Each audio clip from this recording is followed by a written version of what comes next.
Hello, I'm Kevin Hong. I'm a partner at LYC Partners, an executive search and leadership advisory firm. I'm also the co-founder of The Council, a private network for senior executives. And this is Leaders in Motion.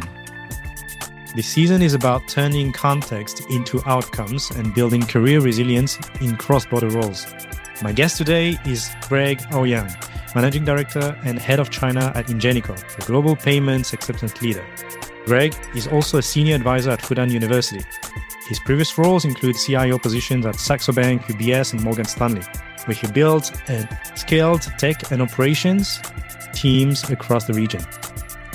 Greg, welcome to the show. Thank you, Kevin. Glad to be here. Great. Well, for our audience, you have not always been in payments. So if you can help us understand better the journey that led you here. Sure, glad to. I'm actually originally from Hong Kong and started as a developer. And I did not start my journey in the financial sector at the beginning, but as a developer programmer. And I first started in Hong Kong, where I came from. And then I was offered a position in Japan that led me to Japan, and then later on to US, and then back home in Hong Kong, and then eventually landed a different career in China. And I've been basically working in China for the last 20 years. So my career, I would say, is largely in the financial sector and also as a technologist. And also, especially for the last 20 years, actually building different R&D hubs and or operating hubs, and for global banks. I work for different global banks, spanning from investment bank to retail bank, custodian banks, and in between. Also did a thing in the microfinance, as a startup, and then ultimately lead my career to Ingenico, which is in the payment space, but it's still, in the I would say the financial ecosystem. So I think, it's been quite fortunate that I've been exposed in different sort of banks and so forth. And also very glad that, now I'm actually in the payment space, and the current location I'm in is actually in Fuzhou. Understood. There was some moment in your career that you changed to another bank, and now you changed from finance to payments.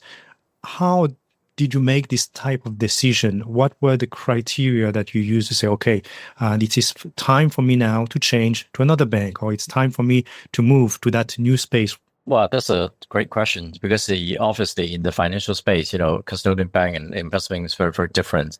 But I think, you can't be a specialist in just one segment all your career, right? You just do one thing. But I think sometimes it's opportunity knocks, and you got to judge, whether or not, your current career, is it something that you can further develop, and that you could learn more things, and then you can grow your career. You're at a better position, and you've been recognized in the company, or financially rewarded, it's properly.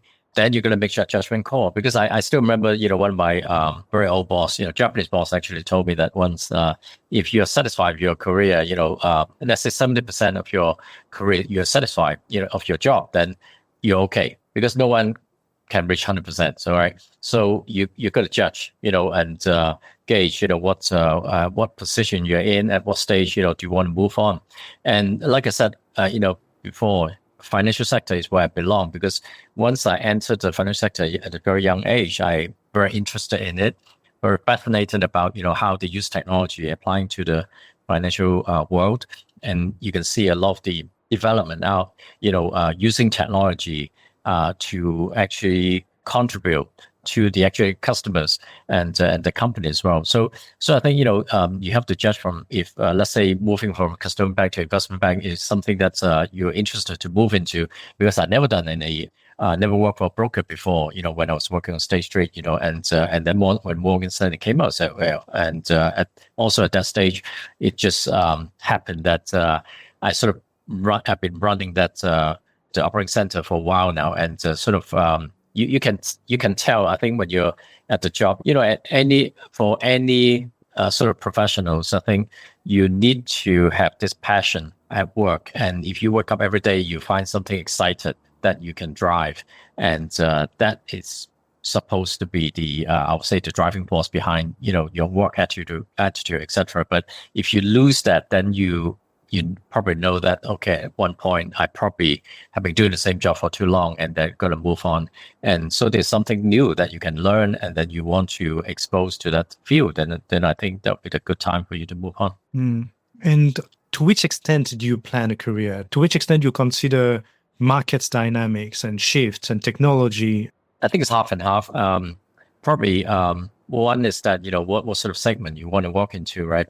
So I think, this is probably the trigger point when you develop your interest and then you study it, and you talk to the people, you talk to your peers or your customers, and then you find out more. I think usually I'll do a lot of research, for, let's say if I want to enter that segment, and I'll do a lot more research, even with the banks, that I apply for example, or even if the headhunter reached me, I'll do a lot of work extensively about the background of the company, how financial situation, and also what kind of role that it is, and what sort of org structure. And so you have to do a lot of work in order to develop into this role. And so I think that's what I'm saying is a combination of both. You talked about headhunters and interviews, what led you to enter Ingenico. What do you think were the criteria that decided that you should be the one holding that position? Well, in Ingenico, I think that was through a headhunter. Actually, probably 1/3 to half of my career move is actually through to a headhunter. So since the first time I was approached by the headhunter, and like I said, I do a lot of extensive research. And then once I engage with the senior executives, at Ingenico, at that time, the first one was actually the CEO. Actually, the former CEO actually interviewed me, and then there was a lot of questions, a very, very good dialogue, and that overrun as well. And I guess there's a couple of dimensions that trigger my interest. Is that first of all, the executive is extremely truthful about many things, when they talk about, what sort of role they want to hire, what kind of people they want. And, he wasn't selling the job, and he just sharing with me what the company does and why he felt so compelled that, we need someone to drive this, etc. And then when I had a lot of questions, asking the executive, I think there was I got the proper answer as well. He wasn't dodging the answer, or he wasn't he was quite direct as well. So I think that was the first point. You create the interest. You feel that, okay, this quite trustful, this person, and this because he represents the company. And then later on, before a second interview, and then of course, because of the first interview, I got more information. So I dug even deeper into that space, including the target company that I'm working in China. Then I had a lot more information, and also ask around, people in this field, and then I got a lot more. And then subsequently, there were other HR executive interview me, and then the CTO interviewed me, and a lot of interaction in between that there has been ask and answer from both sides. And we've kind of felt that, I think, you kind of know, right? When you interview, it's a chemistry, right? Between the different person, interviewer and interviewee. And the other thing is probably the job itself, is that really interests you. And also ultimately, it's actually, I had a concern because it's in Fuzhou. I haven't been in Fuzhou before. And one of the reasons I want to go down, because ultimately, I actually want to return home, because I'm from Hong Kong, so it's down south, right? And other job offers, there was in Beijing, which is not favorable. So there was one step closer to home, right? So that was one point. And then the other thing is the challenge was the job itself. I've never done hardware, okay? And I've been very honest to the executive that, I have never done hardware before, not my entire career, not even my academic experience. And so that was a sort of question mark for me. And but of course, even though, very often when you enter the field, right, you may not know everything, but it's based on your management experience. And my role was a general manager, managing director. So it's not like everything you need to know. And you got people to work for you, and you also learn the job yourself. And it gives you time. And at the same time, you have people to report to you, to help you, to guide you through. And then there's certain executive decisions that you have to make, to help to groom the people, etc. So I think that was it took me a while to actually understand, and then also eventually I think it's worth taking that as kind of an opportunity, and also the risk I don't think it was a downside. It's because it's something new that you learn. Why not, right? And also the location is not that bad. Well, actually, when I after I moved to Fuzhou, I thought it was the right decision as well, because it's quite a fascinating place, a beautiful place to live in. And compared to many other locations I've lived in China before or traveled to, so that worked out pretty well. There's a fair level of openness and keeping an open mind in what you say when it comes to the location, when it comes to the industry, when it comes to the team. In your case, the success that you have today is due to a fair level of open mind, if you can agree with that. Absolutely. Because today, right? I mean, in the world we live in today is rather unpredictable. And, just like the geopolitical tension, 10 years ago, we never thought it would come to that stage. We have to, de-risk from China, and then moving out the supply chain, everything is unconceivable, right? And then suddenly everything changed, right? And then the COVID, again, everything changed. So in life, you cannot predict everything. And I don't believe you can plan for everything, especially today.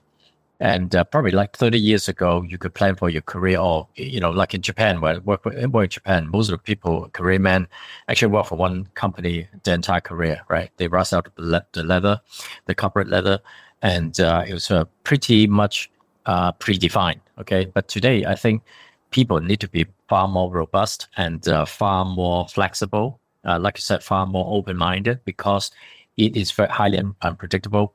And the other thing is that things change so fast. The technology changes, and there's a saying already that actually scientifically, well, not scientifically proven, but actually has been highly regarded by many industries leaders about the people that you graduate today, and probably 10, 20 years, well, actually 10 years later already, you could be leading to a different career, entirely different career.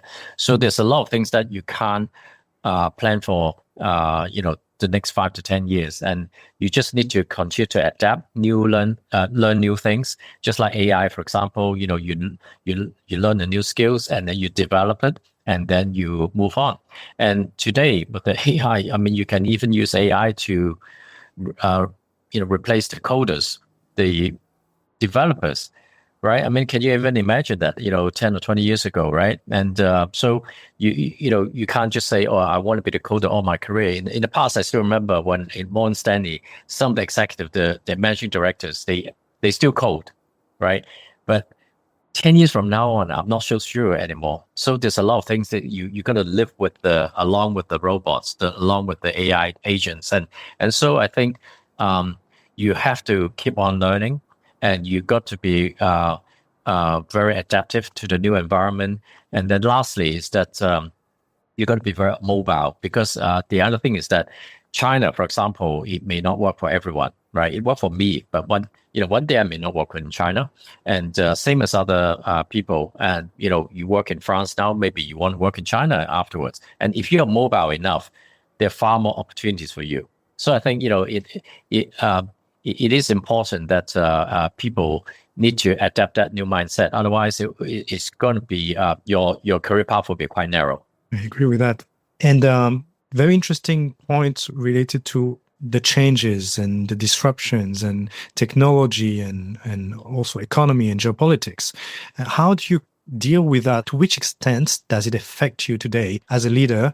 The geopolitical tension, I think, is probably one large one, because even 10, 15 years ago, you can sense it already, because even though there's many foreign companies, banks, building franchise in China, it may not be 100%, entirely, I would say, friendly, because they would, you have to engage with many people in the corporate headquarters, so they don't understand China. And there's a lot of press kind of have some deviation about the condition in China, and very often sort of tied with politics as well. So that kind of impacts a lot of the decisions, and how we run in China, how we manage in China. And I think on the one big ticket item is that for any leaders that have to manage a franchise in here, they have to be very political sensitive, and because there are certain things that you have to face, and you have to just deal with it. Even though sometimes it may seem unfair. Good examples that my most familiar field is actually setting up the R&D center, for different banks, and different banks have different risk appetite. So some of the banks, may be very India friendly, so to speak, and they have set up franchise in India, and or in US or in other locations. But when it comes to China, seems to be a higher compliance standard is applied, right? And to some extent, there's no legal ground on that. So that's why you have to deal with that, and whether you like it or not, and you just have to be patient. You have to understand where they're coming from, and then you have to provide a lot of the evidence, information. Why can it be done in India and not in China, right? And of course, you can do a lot of things to ring fence that. You can to avoid the pitfall, from a legal sort of restriction. A lot of things can be done in China when you talk about outsourcing. Even starting from 20 years ago, and there are things that you can actually control, manage, and without leaking this information to the public, etc. And you can train up the staff, and you can using technology to also to confine information or restricted information, and bring under control, and you can mitigate all the risk. And but it's all down to the individuals who make that decision, and you just have to kind of explain to them, and you just have to provide a lot more probably evidence and information to convince the other side that the headquarters to follow your lead, or to allow the local China entity to do certain things. So I think these are the things that is the most challenging, because there are no shortcuts to it, right? No matter how very often, it's not about, if it's about regulation, like GDPR and all this, that's a given, right? You have to comply. That's a hard, no, if you cannot comply. But when you in terms of compliance, like I said, different banks, have different compliance standard. Their risk appetite is different. And even with that risk appetite, is sometimes it's not black and white, and it depends how you interpret it. And to that extent, I think you have to be very mindful. And the other thing is that when you run the local franchise in China, you have to be above and beyond, because of sometimes the political tension, and sometimes it may not be fair to say that, hey, the headquarters guys actually doesn't violate those, and it's okay, but in staff in China that actually somehow broke not complying with a certain standard, then all of a sudden it becomes a very big issue. So this is also quite common, in the Chinese franchise here. So you have to be very I would say proactive to deal with the situation, and also you have to explain to the people that, look, I mean, you have to win the trust, and you cannot screw up, and that's why you have to do even better than the standard. So at least to prove our worth, and also win the confidence. And then ultimately, there are many cases that the headquarters will allow you to do far more than before, or to actually recognize that, hey, these guys are actually trustworthy, and I think we can actually delegate more or outsource more to this group of professionals. And I think time, I think it's definitely workable, but you just have to be very patient and very, I would say, surgical, because whenever you do this, right, you have to anticipate, what they're going to challenge you, and what sort of problem or questions that were popped up that you would be able to answer it. And, but like I said, there's no shortcut to that. You said that in the end, it comes down to the people, and decision comes to the people as well. To which extent there are headlines or misconceptions about what is happening with China, and how do you deal with that, you as the leader leading the Chinese branch? Right. Well, bias, right? I mean, everyone is biased one way or the other, right? Just the level of bias, I guess, because of our background, upbringing, etc. But I think, when you go to, enter into a professional decision, then very often, you have to restrict yourself and to eliminate or try to reduce this bias, right? And you try to be as fair as possible. And but unfortunately, not everyone is like that. There are those, I'll say, but having said that, majority of the people need to be educated. And once they get educated, most of the time, the bias may go away because, they may have heard things before and which is not true. And, or they have had a bad experience.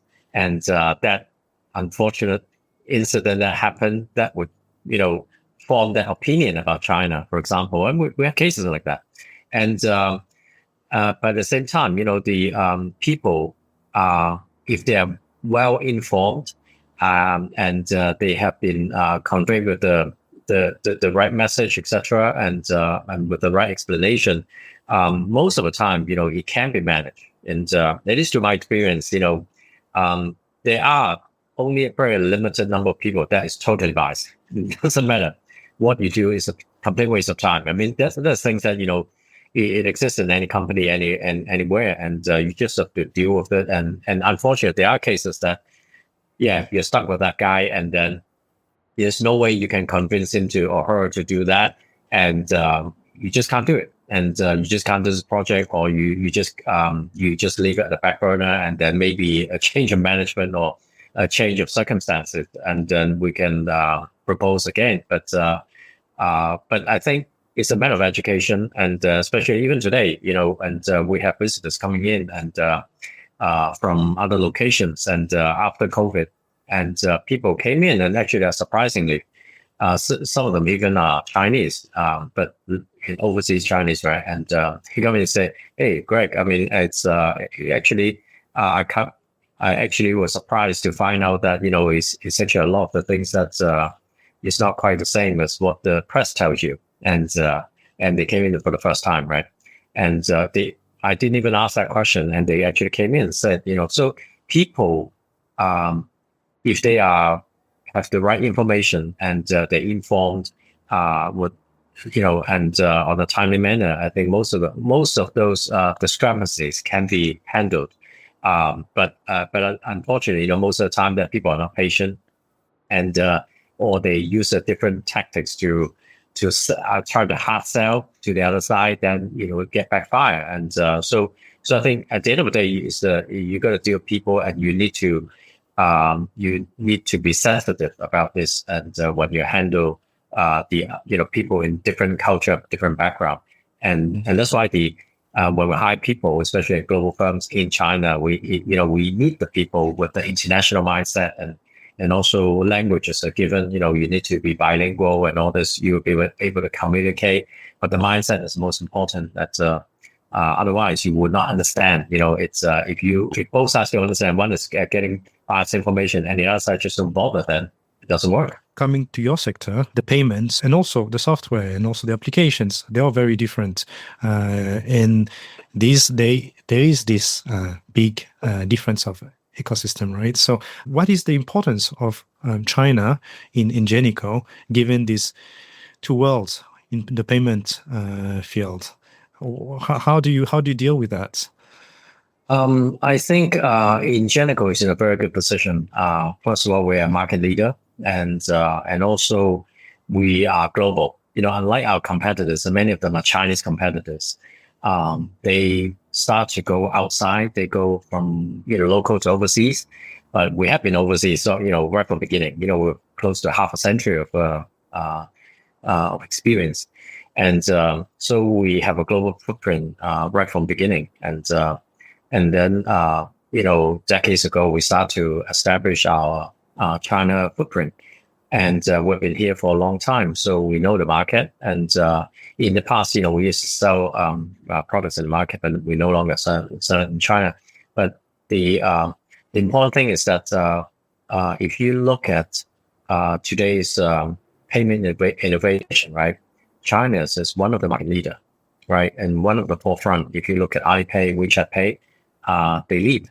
They lead in this sector, and of course, there are many Western counterparts, which is equally good as well, like PayPal and all this. Of course, there are many, but China actually have a very, I would say, strong sort of payment ecosystem, and also a lot of the payment innovators. And let's say biometric, like Palm Pay, for example, is already widely used, and then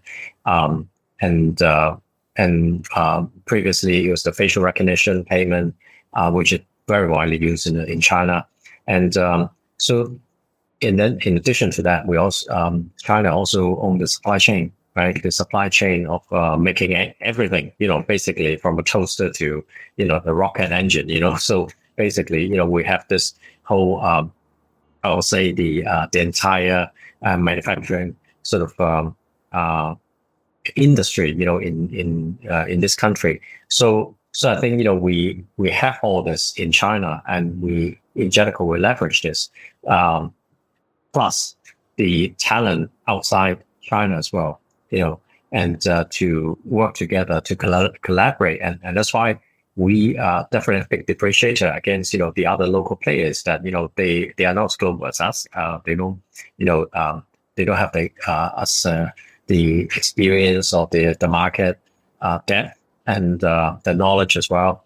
And then also we I would say we're best of both worlds. We have Vietnam, we have India, we have tech center in France, and then China, all together work together as a team to and that's why we are in a very, very good position, and compared to our competitors, and that's why China also play a very important role, in the Ingenico strategy, to develop the most innovative products, for our customers. Is it something that you also see in your field where certain expertise exists only in China?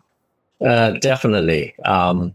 Well, in payment, in the financial sector, China, financial technology sector, in payment, definitely, there are a lot of, I would say, talent pool in China, and especially, even Alipay going overseas, right? And WeChat going overseas, and plus the other players all lining up to expand their overseas footprint. So the short answer to that is yes, and I can see that growing as well.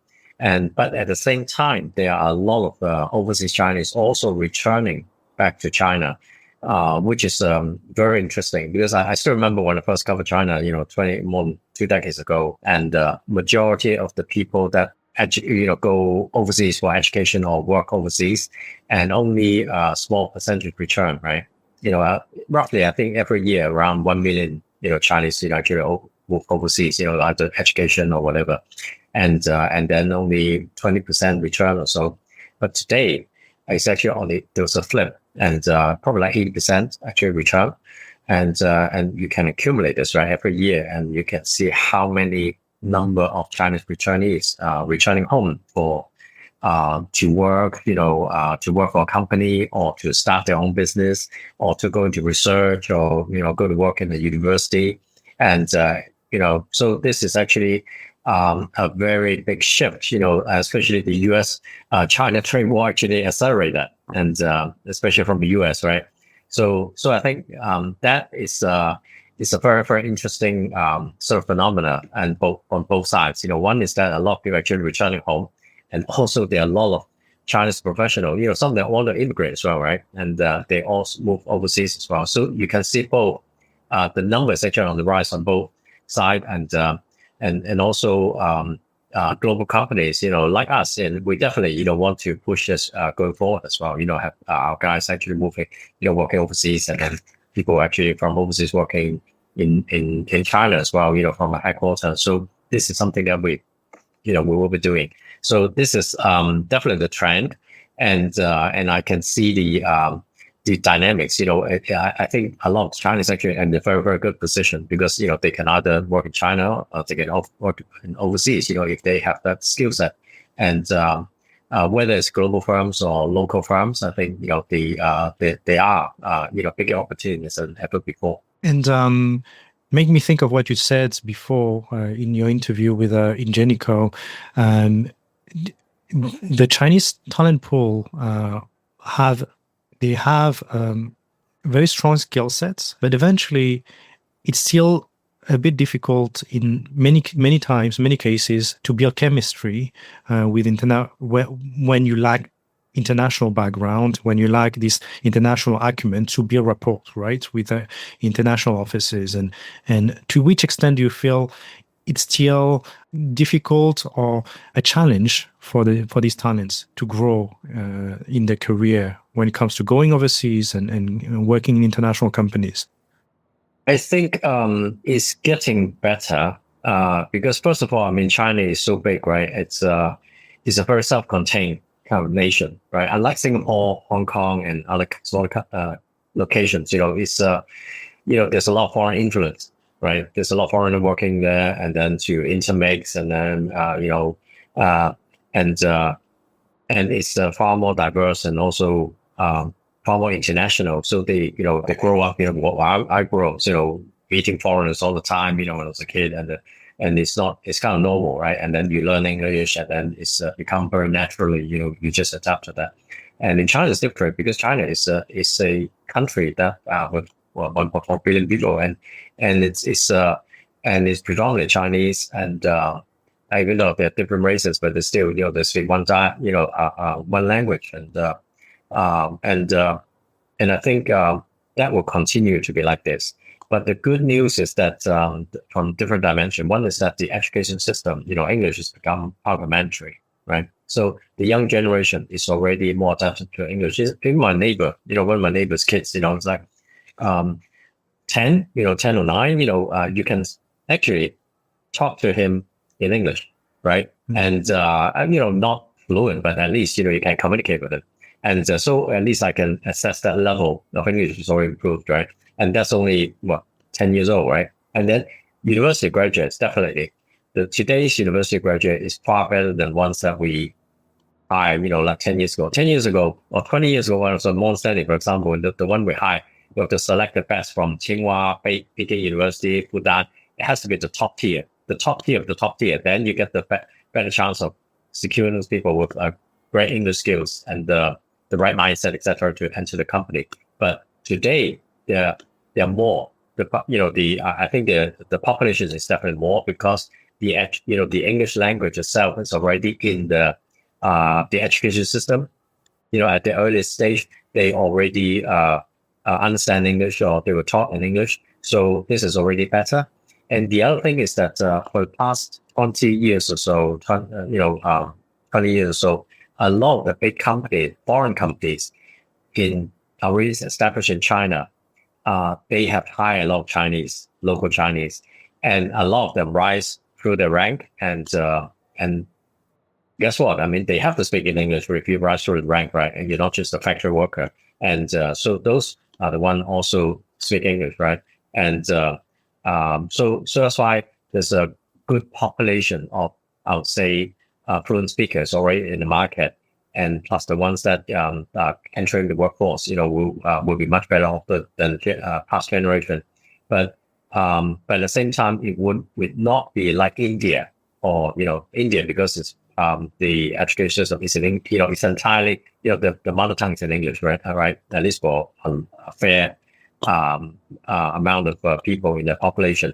And but China would never be like that, and that is always the challenge that we have to face. That's why even in for us to hire people in China, there will only be a small pool for us to hire from.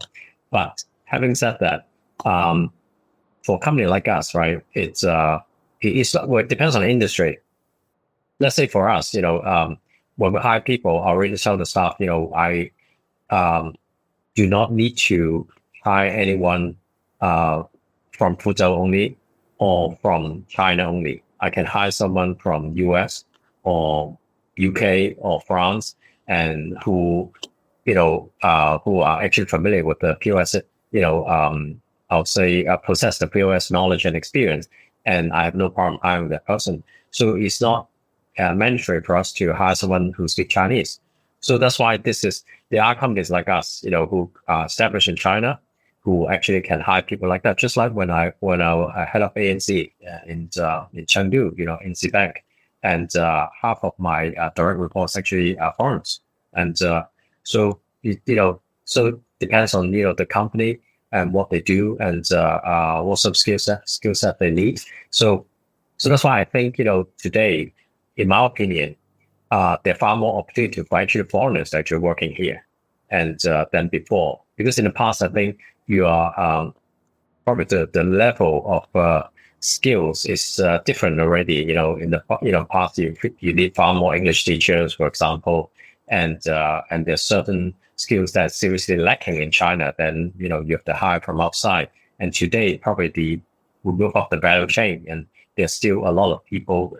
Research fellow, for example, I read the news the other day. I think there's some Japanese Nobel Prize winner actually moved to China and to set up the research lab at one of the leading university.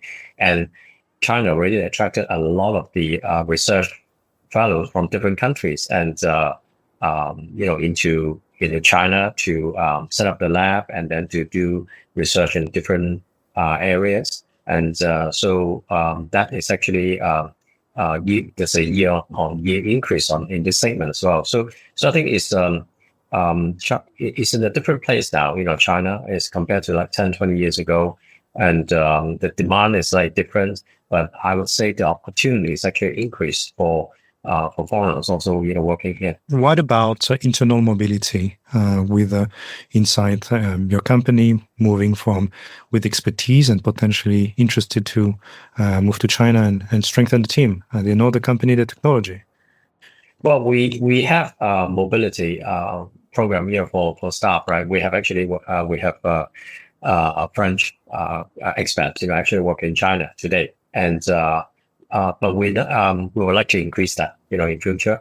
So the mobility program actually exists, and but we probably need to do more because I think it would actually help both sides to establish the I would say the even bigger momentum when time in time, and especially that there should be even deeper sort of collaboration between different locations, and then we definitely want to do that going forward, and just like any other companies. And because in my previous life there are companies that also have a lot of mobility program as well, and it's highly successful, and that's why I'm a strong believer in that.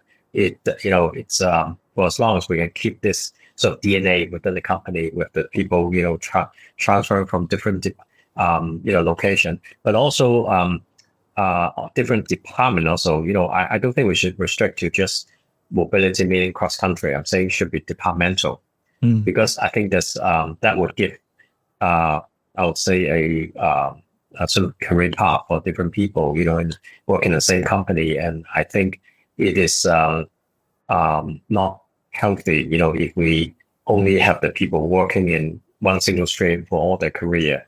And I think we should encourage people to move around within the company. And very often you see some senior sort of executive, in a bigger company that they have been working cross-departmental, and with that experience, and they understand a lot, about how the company works, from back office all the way to sales, right? So that could be something that we should groom as well, with the company. And you mentioned before a lot of changes when it comes to the new talents in China, the education, the technology.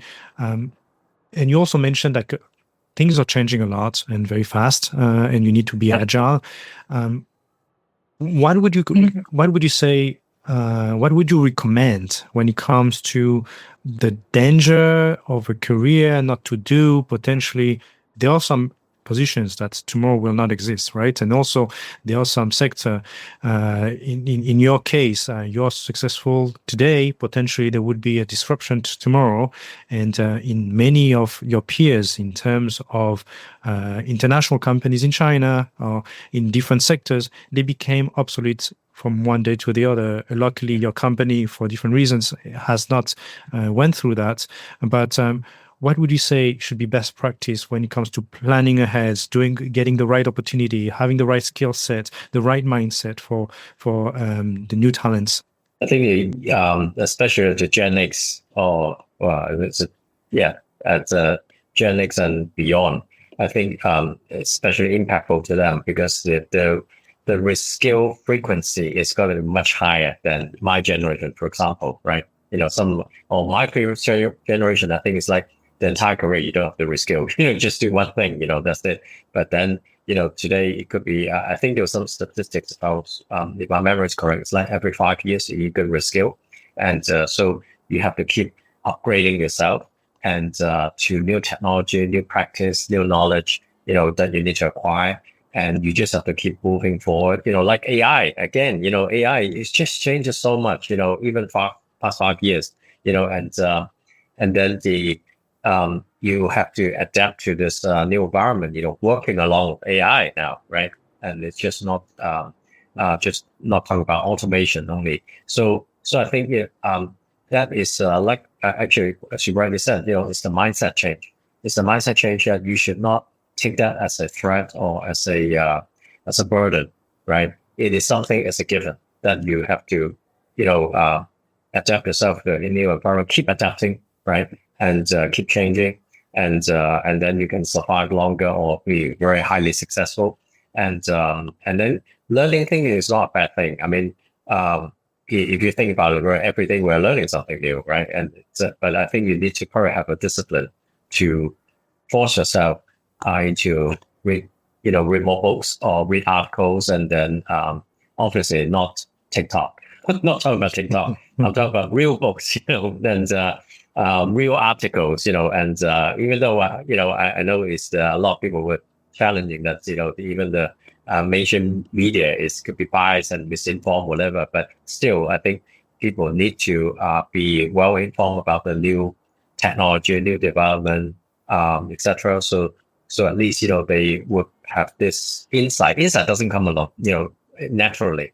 You have to input something so that you can have output, right? So you always have to keep accessing the right information so that you would get the right information, and then and just keep up with this. And but I think a good thing is that it's more for the younger generation, because the younger generation will be easier to adapt, right? Because this is a new trend, and then you just adapt it, and then you'll get used to it. Once you're into your 10 years work anniversary, right? And for the older one, probably a bit more difficult, And when you just pass the midnight crisis, I think it's probably some of the guys have to be worried about your job, right? And but it's not uncommon. I mean, every generation you face the same thing.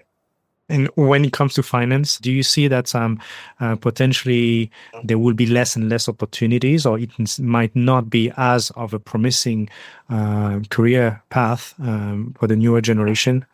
No, finance, I think, is such a big field, right? And I think, well, it's not going to be diminished, right? It's there are new technology coming in, and you got virtual bank, you got digital bank, and a lot of things are replaced by technology, are automated by technology and all these things. And but you cannot leave the human factor, still needed. It's certain function like call center, for example, in the bank. It's true. Most of the job will be gone in the 10 years, right? Time or so. But you still need relationship banking. You still need those people, right? Analysts, I think to some extent you still need, because it's not everything. Well, it's not everything can be automatically analyzed. You cannot just go into a chat GPT to get all the the customer problem resolved. And so there are things that you still need that human touch, and at least not to this in the, I'll say, in the next 10 years or so, at least you would need that. So and also you still need technologists to support the financial growth and the financial development. So I think I would love sort of combine it together. I mean, you could work in the financial sector, in the IT field, or it's in the sales or whatever. But I think there are still a lot of things going on, like the stablecoin, new law established in Hong Kong, right? And then you get the digital asset, licenses, or granted by the Hong Kong Monetary Authority, a couple of years back, and there's a brand new asset class come out, and then there are also a lot of things that developing, in the financial sector. There's still a lot of things going on. So I don't think, for me, even though if I were to enter the field today or even halfway through, I would not leave this field.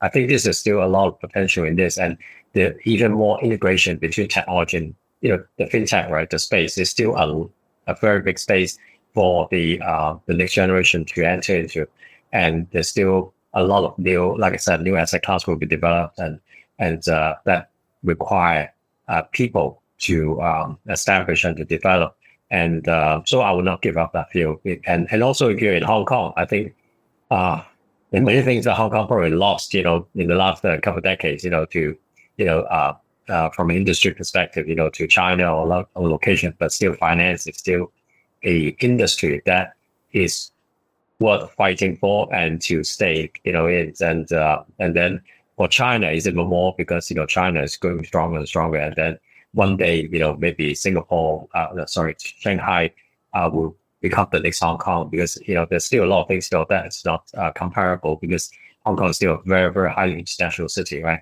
And so I think, I would not give up the financial sector. Maybe we can close the conversation with a topic closer to your heart, Hong Kong. How do you see the future of Hong Kong? In like what you do could have been done. How would you describe the future of Hong Kong, and how would you see Hong Kong moving forward? I think Hong Kong is in a transition phase, right? I mean, which has been overdue. I think for the last couple decades, right, since the handover, right?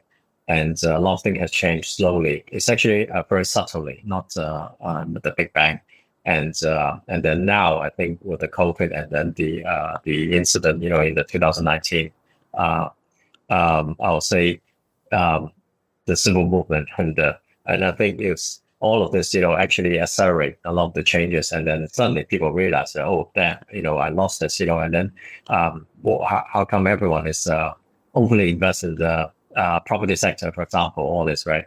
And without looking into a lot of things, still can be done in China, in Hong Kong. So, for example, the financial sector is still very strong. The Hong Kong stock exchange is still, in terms of IPO, is still one of the leading, I'll say, exchange in the world. And there's still a lot of the strong professional, a lot of them I know still work in Hong Kong. And a lot of them foreigners, well, not just Chinese, and it's still there. And it's a very highly international city that has not changed. And I guess, it just both hands, on one hand, the government need to be a bit more clearer on what they try to, at the end of the day, government's job is to create environment, right, that attract the talents, establish the certain industrial sector to let it prosper. And what they're trying to do, but I think, it's to some extent, it's not very clear, and maybe like I said, the digital asset industry and then the stablecoin, all this, maybe it would help to accelerate that, and then for the government to make it clearer, about how to position Hong Kong in the future. But I do believe that it's they're in a strong position, because let's say crypto, for example, China can just do it, but they do it in Hong Kong. That's the beauty of it, right? And the one country two system. So there's a lot of things that you can do in Hong Kong, not in China, and there's no currency control and all this, right? Which is I'll say the advantage of Hong Kong, which I think Hong Kong people should not forget. And then I see a lot of my people I know, friends and so forth, doing a lot of things in the fintech space in Hong Kong. I will see them, and also the Hong Kong Fintech Week. Attracted, I forgot, was it the son of Donald Trump? I think actually visited Hong Kong not so while ago, and so a lot of things are actually happening in Hong Kong, and probably this is one space that I think Hong Kong can break out into, and it's rather than relying on just the property boom and the old industry, maybe this is the new Hong Kong that we will evolve into. And I don't know how long it's going to take to do that. But at least I can see a glimpse of hope that, today, there's something that is changing, and the government is actually trying to support, and create this environment, so that there'll be investment coming in.